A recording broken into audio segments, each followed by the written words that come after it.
បងសិស្សអ្នកសិស្សទាំងអស់គ្នាថ្ងៃនេះយើងជួបគ្នាជាមួយនឹងសំណួរពហុជ្រើសរើសគ្រប់មេរៀនសម្រាប់ត្រៀមប្រឡងឌីប្លូមចាអញ្ចឹងយើងមើលជ្រើសរើសចម្លើយមួយ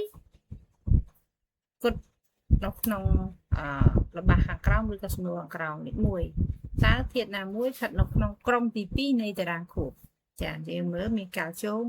ដែកសូដ្យូមអាលុយមីញ៉ូម2ចាធាតុអីប្រើក្នុងថ្នាំដុសធ្មេញដើម្បីកុំឲ្យធ្មេញពុកលេខ3ពេជ្រនិងក្រាហ្វីតជាអ្វីនឹងគ្នាលេខ4តើកំបោររស់បានមកពីណាលេខ5ក្រាហ្វីតអាតូមកាបូននីមួយៗភ្ជាប់គ្នាទៅនឹងកាបូនប្រមាណទៀតលេខ6លំនាំណាមួយដែលមិនផលិតកាបូនឌីអុកស៊ីតចា7តើលោហៈណាមិនមានប្រតិកម្មមួយទឹកចាអញ្ចឹងសំណួរយើងជ្រើសរើសហ្នឹងអ្នកគ្រូបានជ្រើសរើសមកមាន17សំណួរចាយើងសាកធ្វើទាំងអស់គ្នាសិនទៅមកចាំយើងទៅផ្ទៀងជាមួយនឹងចម្លើយដែលអ្នកគ្រូនឹងផ្ដល់ឲ្យទៅទៀតចានេះត្រាកំណែ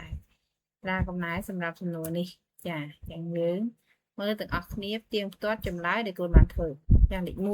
1ធាតុដែលស្ថិតនៅក្នុងក្រុមទី2នៃតារាងខួបចាគឺកាល់ស្យូមនៅក្រុមទី2មានប្រឡង2វានៅក្រុមទីប្រមាណវាមានប្រឡងប៉ុណ្ណឹងមានហេតុតែต้องស្ទប់ក្រៅវាគឺជាប្រឡងវាហើយក៏ជាក្រុមរបស់វា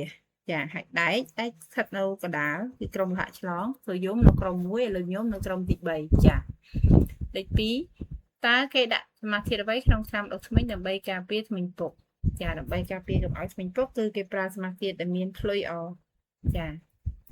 ទី3ពេជ្រនិងក្រាហ្វីតជាសន្តានវិសមរូបចាគឺរូបពីរដែលមិនដូចគ្នាវាជាកាបូនដូចគ្នាតែមួយជាកាបូនពេជ្រមួយជាកាបូនក្រាហ្វីតលេខ4កំបោររស់បានមកពីថ្មកំបោរដោយដុតកម្ដៅយ៉ាងខ្លាំងចាថ្មកំបោរគឺសបកលៀបសបកខ្យងសបកក្តាមហ្នឹងពេលយើងយកដុតទៅយើងទទួលបានកំបោររស់ពណ៌សលេខ5តើក្នុងក្រាហ្វីតអាតូមកាបូននីមួយៗភ្ជាប់គ្នាទៅនឹងអាតូមកាបូន6ទៀតក្នុងក្រាហ្វីតបើក្នុងពេជ្រភ្ជាប់គ្នាទៅនឹងកាបូន4ទៀតខុសគ្នាអញ្ចឹងណាកាបូនក្រាហ្វីតហើយនិងកាបូនពេជ្រ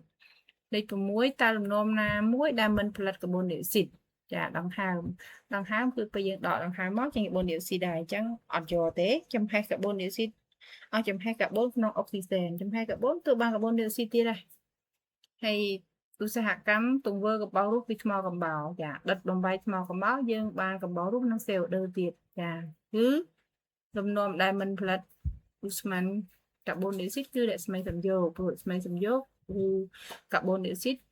មួយទឹកហើយមួយពន្លឺទទួលបានក្លូកូសហើយនឹង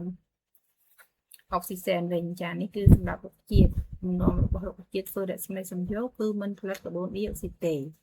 លេខ7លោហៈណាមិនមានប្រតិកម្មមួយទឹកបង្កើតអ៊ីសែនគឺតុងដែងព្រោះវាជាលោហៈមិនសកម្មលេខ8ធាតុណាមួយខាងក្រោមដែលបង្កើតជាអុកស៊ីតបាសធាតុដែលបង្កើតអុកស៊ីតបាសគឺលោហៈយើងមើលណាមួយជាលោហៈគឺសូដ្យូមចាវាជាសូដ្យូមអញ្ចឹងយើងជ្រើសរើសសូដ្យូមមកចាយើងគ្រីសូដ្យូមមកតទៅទៀត9តើសូដ្យូមណាមួយមានpH តូចជាង7ចាសូដ្យូមមានpH តូចជាង7គឺជាសូដ្យូមអាស៊ីតគឺមានរសជាតិជូរអញ្ចឹងគឺទឹកខ្មេះគឺជាអាស៊ីតអញ្ចឹងមាន pH តូចជាង7ចា10តើកសិករបន្សាបជាតិអាស៊ីតពីដីដោយបន្ថែមអ្វីចាគឺបន្ថែមកំបោរងាប់ឬក៏កាល់ស្យូមអ៊ីដ្រូស៊ីតនេះ